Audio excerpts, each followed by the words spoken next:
Muito bem, nesse vídeo de hoje nós estaremos dando prosseguimento aqui à leitura do livro A Isca de Satanás, de John Bevere, Como se livrar da armadilha mortal que é a ofensa. E eu vou estar deixando na descrição desse vídeo o link do livro, se você preferir de forma física, tê-lo em mãos. E hoje nós estaremos lendo o capítulo 13, que tem por título Escapando da Armadilha. O texto base está aqui em Atos 24:16, que diz assim: Por esse motivo me esforço sempre, manter minha consciência limpa na presença de Deus e dos homens. É necessário esforço para nos mantermos livres da ofensa. Paulo compara isso a um exercício. Se exercitarmos nosso corpo, teremos menos tendências a sofrer lesões. Quando estava no Havaí, subi em um muro para tirar uma fotografia. Ao fazer isso, distendi um grupo de músculos em meu joelho e não pude andar por 4 dias. Se você fizesse exercícios regularmente, disse o médico, isso não teria acontecido, seus músculos estão fora de forma. Por isso você está propenso a sofrer lesões. Quando pude andar, outro especialista me instruiu, você precisa fazer exercícios para que os músculos de seu joelho voltem à forma adequada. Levou alguns meses para o meu joelho voltasse ao normal. A palavra grega em Atos 24:16 para esforço é askeo. Ovine, expositor dictionary, a define como fazer esforço, esforçar-se, exercitar-se pelo treinamento ou disciplina. Às vezes as pessoas nos ofendem e não é difícil perdoar. Exercitamos nosso coração para que esteja em condições de lidar com a ofensa. Assim não ocorre nenhuma lesão ou dano permanente. Muitas pessoas poderiam ter subido naquele muro do Havaí e não se lesionarem por estarem em forma. Do mesmo modo, alguns estão condicionados a obedecerem a Deus, exercitando seu coração. O nosso grau de maturidade determina a forma como vamos lidar com uma ofensa sem sofrer danos. Algumas ofensas são mais desafiadoras do que aquelas para as quais fomos treinados. Este esforço extra pode causar uma ferida ou lesão, após a qual teremos de nos exercitar espiritualmente para ficarmos livres e sermos curados novamente. Mas o resultado vale o esforço. Nesse capítulo tratarei dessas ofensas extremas e intensas que requerem mais esforço para serem resolvidas. Ocorreu um incidente em minha vida envolvendo alguém do ministério. Esta ofensa extrema que sofri não foi um fato isolado, mas foi de diversos fatos que ocorreram com essa pessoa que se intensificaram durante mais de 1 ano e meio. Todos ao meu redor sabiam o que estava acontecendo. Você não está magoado? Me perguntaram. O que vai fazer? Você vai ficar parado aí e aceitar isso? Estou bem, dizia eu. Isto não me afetou. Vou seguir em frente com o chamado que está sobre a minha vida. Mas a minha resposta não era outra coisa senão orgulho. Eu estava extremamente magoado, mas negava isso, até para mim mesmo. Passava horas tentando entender como aquilo podia ter acontecido comigo. Eu estava chocado, paralisado e impressionado, mas suprimi esse pensamento e mantinha uma aparência forte, que na verdade estava fraco e profundamente ferido. Meses se passaram, tudo parecia árido. O ministério estava sem graça. Meu lugar secreto estava vazio e sem oração. E eu estava perturbado. Combatia contra demônios diariamente. Achava que toda aquela resistência era devido ao chamado de Deus para a minha vida. Mas na verdade era o tormento gerado pela minha falta de perdão. Todas as vezes que eu estava com aquele homem, saía me sentindo espiritualmente derrotado. Até que chegou uma manhã que jamais esquecerei. Eu estava sentado na varanda de meu jardim orando. Senhor, estou magoado. Perguntei. Mal essas palavras saíram de meus lábios, ouvi um brado do mais profundo do meu espírito. Sim, Deus queria que eu soubesse claramente que eu estava magoado. Deus, por favor, ajude-me a sair dessa mágoa e dessa ofensa, supliquei. É demais para mim lidar com isso. Era exatamente nesse ponto que Deus queria que eu chegasse, no final das minhas forças. Geralmente tentamos fazer as coisas na força de nossas almas. Isso não ajuda a crescer espiritualmente, em vez disso, nos tornamos mais suscetíveis ao fracasso. O primeiro passo para a cura e para a liberdade é reconhecer que você está magoado.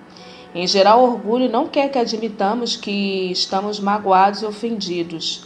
Quando admiti a minha verdadeira condição, busquei ao Senhor e me abri para receber a sua correção.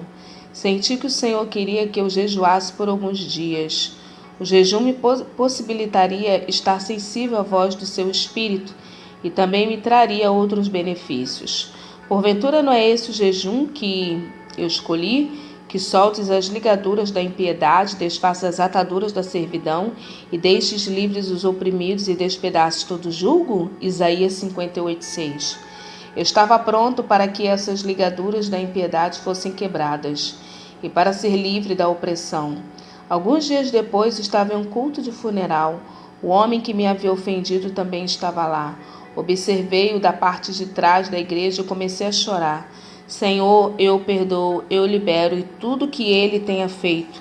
Imediatamente senti o peso ser retirado. Eu havia perdoado. Que alívio inundou, mas esse era apenas o começo do meu caminho para a recuperação. Em meu coração havia perdoado, mas não tinha consciência da extensão da ferida. Eu ainda estava vulnerável, podia ser ferido de novo. Era exatamente como a recuperação de um ferimento físico. Eu estava de exercícios para fortalecer meu coração, minha mente e minhas emoções a fim de evitar danos futuros. Alguns meses se passaram e de vez em quando precisava combater alguns pensamentos que eu tinha antes de perdoar. Uma pessoa ferida no mesmo modo pode vir reclamar comigo, ou talvez eu visse o homem ou ouvisse seu nome. Eu rejeitava esses pensamentos logo que os percebia e os expulsava. Vê 2 Coríntios, capítulo 10, versículo 15, que este foi o meu exercício, a minha luta para permanecer livre. Finalmente perguntei ao Senhor como podia impedir que esses pensamentos se arrastassem novamente à falta de perdão. Eu sabia que Ele queria um nível mais elevado de liberdade para mim, e não queria passar o resto da vida com a ofensa me observando de longe. O Senhor instruiu-me a orar pelo homem que me havia magoado, lembrando-me de suas palavras. Eu, porém, vos digo, amai os vossos inimigos, orai pelo que vos perseguem. Mateus 5,44. Então orei. A princípio eu estava com uma voz seca, monótona, sem um mínimo de compaixão. Por obrigação eu acrescentava: Senhor, abençoa-o. Dê a ele um bom dia. Ajude-o em tudo que ele fizer. Em nome de Jesus, amém. Isto continuou por algumas semanas. Parecia que eu não estava chegando a lugar algum. Então, certa manhã, o Senhor me levou a ler Salmos 35. E eu não tinha ideia do que havia no Salmos 35. Então, procurei e comecei a ler. Quando cheguei à metade, vi a minha situação, que está escrito assim: levantam-se iníquas testemunhas e me arguem de coisas que eu não sei. Pagam-me o mal pelo bem, que é a desolação para a minha alma. Salmos 35, do 11 ao 12. Eu pude me identificar com Davi. Na minha opinião, tanto o homem quanto alguns de seus colegas haviam me pago mal pelo bem. Minha alma estava definitivamente triste. Deus estava usando esse salmo para me mostrar a minha batalha nos últimos anos. Uma passagem me fez saltar tão alto a ponto de bater no teto.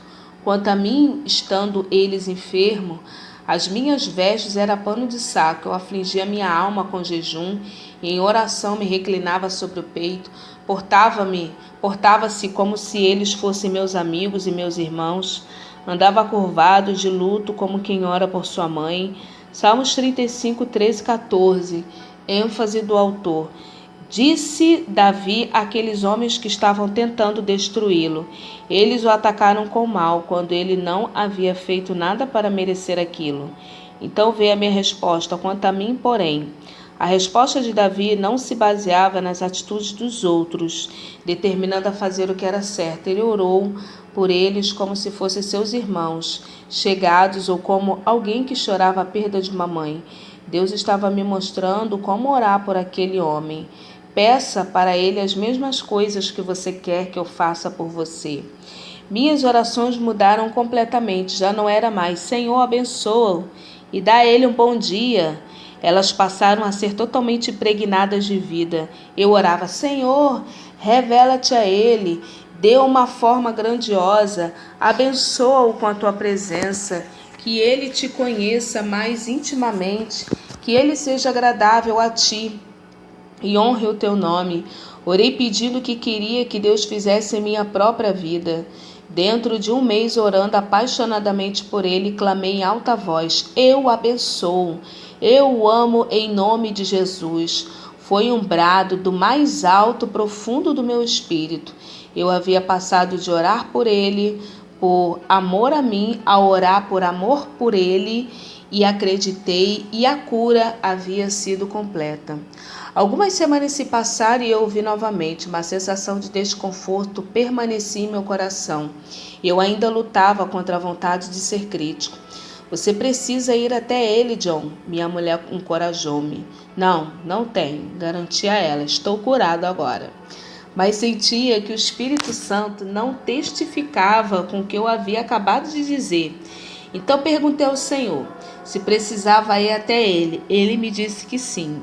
Marquei uma hora com o homem e levei-lhe um presente. Humilhei-me, confessei a minha atitude errada e pedi que ele me perdoasse. Nós nos reconciliamos e o perdão e a cura fluíram para dentro do meu coração. Saí do escritório dele curado e fortalecido. Eu já não tinha mais de combater a dor, nem tinha críticas contra ele. O nosso relacionamento tem sido fortalecido desde então e nunca mais tivemos problemas. Na verdade, apoiamos muito um ao outro. Quando conheci aquele homem, disse Lisa, ele não cometia erros, em minha opinião. Eu não via defeito neles. Eu o amava porque achava que ele era perfeito. Mas quando fui magoado, foi difícil amá-lo. Precisei de cada centímetro de fé que tinha. Agora que passei por este processo de restauração e fui curado, eu o amo com a mesma intensidade de quando o conheci. E apesar de qualquer defeito que ele possa ter, é um amor maduro. Esse versículo das Escrituras me veio à mente. Acima de tudo, porém, tende amor intenso uns para com os outros, porque o amor cobre a multidão de pecados. 1 Pedro, capítulo 4, versículo 8. É fácil amar aqueles que não cometem erro aos nossos olhos. Esse é o tipo de amor lua de mel. Mas uma outra coisa é amar alguém quando podemos ver os seus erros, principalmente quando fomos vítimas deles. O amor de Deus estava me amadurecendo, fortalecendo meu coração.